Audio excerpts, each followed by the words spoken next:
Hey there, Hunters. Welcome back to the Gunners Guild. We're back with Remnant 2 since we got a new update with a lot to talk about, actually. So we're going to cover the patch notes, what's new, what changed, what's not listed, and my thoughts on it. So grab a drink, sit back, and let's dive into this. So the patch notes, they're huge, and feel free to read them and whenever you get a chance, but there is a lot here.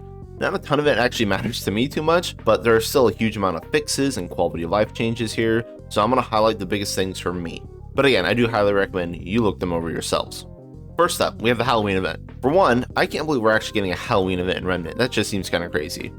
So this Halloween event is going to grant us corrupted fragments that we can use to make corrupted weapons. Yes, please, I always want more weapons. And two, these new weapons are actually alternate forms of our current weapons, which is something that I love to see ever since Bloodborne.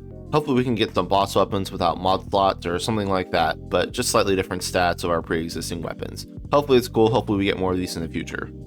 And then the third thing about this is that the actual aberrations are not a timed event specifically, they are a permanent addition to the game and they have a 25% chance to spawn on Apocalypse and lower on lesser difficulties.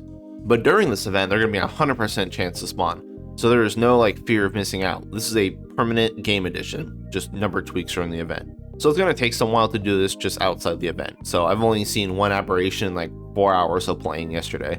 And as a part of the unlisted patch notes, these new aberrations also have new mutators. So there's 9 new mutators to collect, which is also pretty awesome. These aberrations also include new modifiers, which we can start seeing on any aberration going forward. So again, more exciting stuff all around.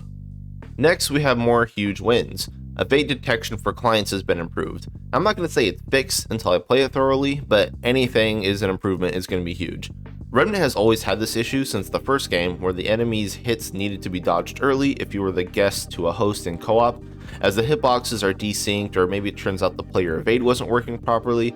Either way, co-op was always kind of a mess, and it's the reason why I didn't dive into survival co-op too much in Remnant 1, and why I haven't done anything in Remnant 2, because it's just a hassle to learn enemy iframes as a client, then have to muscle memory your way out of dodging as a host. It's just bleh. But this is still a big improvement to the game, and I'm definitely going to be checking out more co-op content in the future.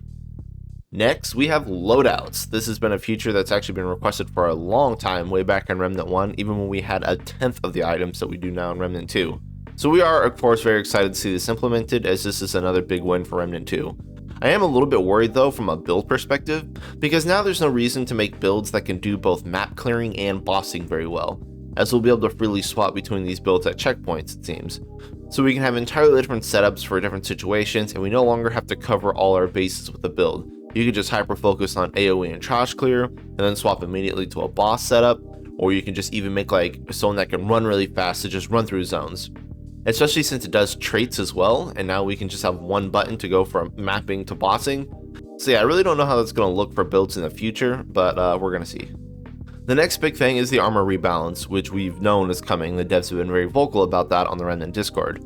Basically, the takeaway here is that armor is far more even across the weight brackets, so lighter armors are not as efficient weight-wise, weight per armor, as heavy armors are, which are slightly nerfed to lighter armors and heavy armors, but now also heavy armors have their stamina penalties increased, which is weird because they just reduced them in the last armor pass through. Armor's weird. This doesn't affect me very much because I always tend to play with light armor, but we'll see what the community at large thinks about how armor changes. I personally don't think it's going to change much about the game, but I just want to see how many people scream armor nerf ruined the game. So with the armor nerf, we also got to change to the strong back for challenger.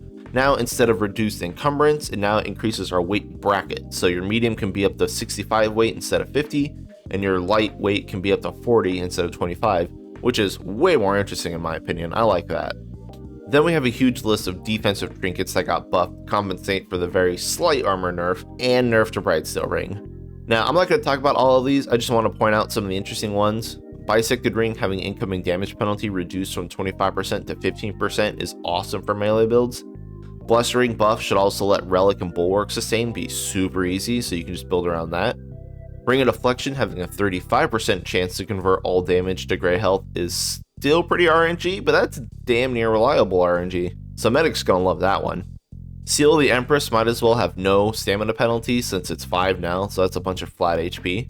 And Tomb Dweller Ring can stack now, so we can get a bunch of movement speed off that, which is cool. And the Shield Breaker Mutator is now Shield Strike, which no longer consumes your shield, so shielded melee build is going to be a lot more interesting. Moving on, we have a ton, and I mean a ton of bug fixes, performance fixes, and little mesh fixes and stuff like that. I really just can't talk about them all, but there are 3 big ones I want to mention first. So the first one is engineering. This is very, very interesting. It says they fixed an issue where overclock was not affected by skill duration mod. Now, I've talked to the devs about this, and as far as I'm aware, overclock being a prime perk was not intended to be affected by skill cooldown, because it's a prime perk. You don't see handler dog revive or challenger revive perks getting affected by skill cooldown. So I always assumed that they would eventually get rid of that on engineer's overclock, but it seems that they're doubling down on this now, making it officially supported, and now you can extend the duration of overclock as well, which is absolutely bonkers. Engineer got a big buff with this one, on top of all the other fixes for like their cannons and scaling and such, so pure engineering build is really, really good now.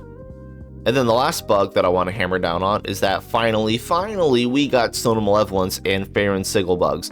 I haven't made any mod power builds because these two are so dominant. They provided way too much mod power, and now we'll see if they still provide a ton, but I know now it just doesn't provide it to mods that are currently active, as it shouldn't, but it did before. But the real issue was that it was just granting like double mod generation, which is why I pretty much avoided all the builds because I knew it would eventually be fixed. Because if I didn't use it in my build videos, I'd have a bunch of book lickers telling me that my build sucks because Stone of Malevolence is better and yeah, all that stuff. So yay, it's fixed. I can resume checking out mod builds. But that's all for the patch notes I wanted to touch on. There are plenty of more changes and such in this big ass list. Again, I do highly recommend you give it a good look over. Link is in the description. Now, I know this patch was a long time coming, but I'm glad it's here. And while I'm sure this doesn't fix quite all the issues Remnant 2 has, this is a huge step towards that process. This crosses out a lot of the items on my list, and I'm really excited to get back and test a bunch of things. So that's gonna be all for me. Thank you all for watching. Thank you to my Patreon members, much appreciated as always. If anyone wants to talk shop about Remnant or gaming in general, feel free to join my Discord in the description below, and stay tuned for more build videos and build updates because we got a lot of new stuff to play with.